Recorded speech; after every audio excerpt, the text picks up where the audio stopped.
Hey guys, welcome to my YouTube channel. This is Komal, post graduated in mathematics and have cleared CSIR NET JRF. पिछले video में हमने सीखा था कि differential equation क्या होती है, उसके टाइप्स और ऑर्डर और डिग्री के बारे में। और आज के इस वीडियो में हम जानेंगे कि solution of a differential equation क्या होता है और उसके टाइप्स। तो सबसे पहले हम स्टार्ट करते हैं solution of a differential equation. So basically what is a solution? हम सॉल्यूशन किसे कह रहे हैं? हमने पिछली बार देखा था कि कोई भी डिफरेंशियल इक्वेशन क्या थी, जिसके अंदर हमारे पास क्या होगा, एक डिपेंडेंट वेरिएबल, एक इंडिपेंडेंट वेरिएबल और derivative of dependent variable with respect to independent variable.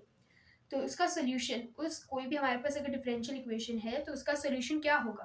कुछ एक ऐसा रिलेशन होगा हमारा डिपेंडेंट और इंडिपेंडेंट वेरिएबल के बीच में, कुछ इस टाइप का, जिसे अगर मैं उस इक्वेशन में पुट करती हूँ तो वो उसे सेटिस्फाई करे। अगर ऐसी इक्वेशन डिफरेंशियल इक्वेशन को सेटिस्फाई कर रही है तो इस इक्वेशन को हम क्या बोलेंगे, उस डिफरेंशियल इक्वेशन का सॉल्यूशन। जैसे मैं एक एग्जांपल लेती हूँ, dy by d x minus two x is equal to zero. अगर मैं यहाँ पर एक इक्वेशन लेती हूँ y is equal to x square, एक ऐसा रिलेशन डिपेंडेंट और इंडिपेंडेंट वेरिएबल के बीच में, अब मैं इसे इस इक्वेशन डिफरेंशियल इक्वेशन में सब्सटीट्यूट करती हूँ। तो सबसे पहले dy बाई डी एक्स हमारा यहाँ पे क्या होगा, derivative of y with respect to x, जो कि क्या होगा हमारे पास यहाँ पे 2x। अब मैं इसमें पुट करती हूँ तो ये आ जाएगा 2x माइनस टू एक्स, जो कि हमारा 0 है।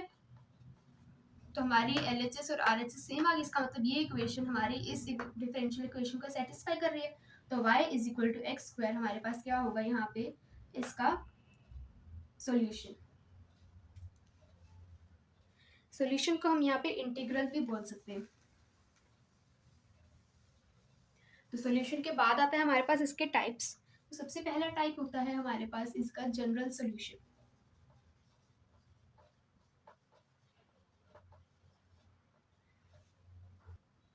जनरल सॉल्यूशन क्या आता है हमारे पास, एक ऐसा सॉल्यूशन जिसके अंदर अगर हमारे पास जो इंडिपेंडेंट आर्बिट्रेरी कांस्टेंट है वो कितने होंगे, जितनी हमारी डिफरेंशियल इक्वेशन का ऑर्डर है। तो जनरल इक्वेशन मतलब जिसमें हमारे पास ऑर्डर ऑफ डिफरेंशियल इक्वेशन जो है वो number of arbitrary constants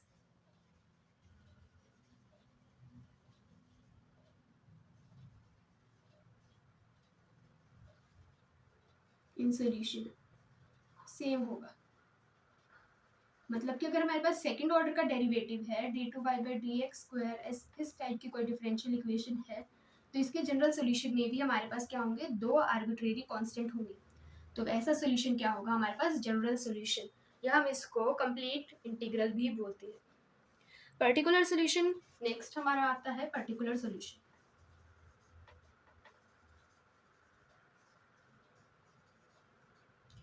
particular solution हमारे पास जो है वो हमें मिलता है जनरल सोल्यूशन से ही। अगर हम जनरल सोल्यूशन में जो हमारे पास आर्बिट्रेरी कांस्टेंट है उसमें कुछ वैल्यूज सब्सटीट्यूट कर देते हैं,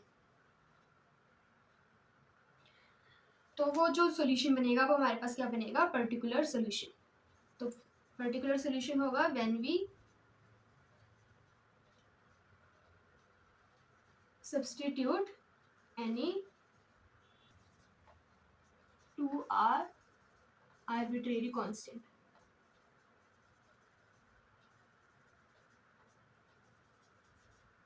तो ऐसी इक्वेशन हमारे पास, ऐसा सॉल्यूशन क्या होगा हमारे पास, पर्टिकुलर सॉल्यूशन। नेक्स्ट आता है हमारे पास थर्ड टाइप का सॉल्यूशन,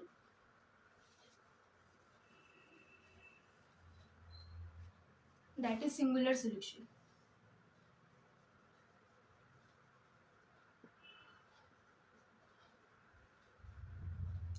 सिंगुलर सॉल्यूशन क्या होता है, जिसके अंदर कोई भी आर्बिट्रेरी कांस्टेंट नहीं होंगे, प्लस वो हमारे पास जनरल सॉल्यूशन से भी ऑब्टेन नहीं हुआ होगा। ऐसा नहीं है कि हमने कुछ पर्टिकुलर वैल्यूज दिया जनरल सॉल्यूशन को तो हमें मिल रहा है।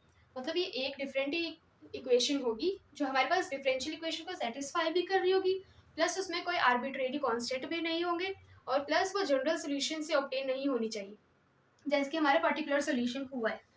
तो अगर ये तीनों कंडीशन में सेटिस्फाई कर रही है तो हम उसे बोलेंगे सिंगुलर सॉल्यूशन। अगर आपको ये वीडियो अच्छी लगे तो do like share and subscribe. Thank you.